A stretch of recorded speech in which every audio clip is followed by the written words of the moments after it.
કૃષ્ણ, ગોપાલ, નંદકિશોર, રણછોડ, દ્વારિકાધીશ, અ, અ, વાસુદેવ નંદન, દેવકી નંદન, રાધા શ્યામ, શ્યામ સુંદર અને મોહન. સરસ 10 થઈ ગયા. થઈ ગયા. આ તમારું બસ નામ.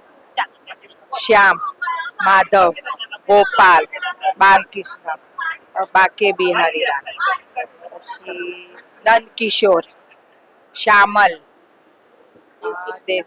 દેવકી નંદન, યશોદાનંદન, કૃષ્ણ. જે વાદ્ય વગાડતા હતા એનું નામ શું હતું? વાંસળી વગાડે એનું નામ, વાંસળીનું નામ વાંસળી જ કૃષ્ણ. એને જે વાદ્ય કહેવાય, જે વગાડતા એમને વાંસળી કહેવાય. કૃષ્ણ ભગવાને કયો પર્વત પોતાના તચલી આંગળી ઉપાડ્યો? ગિરિરાજ.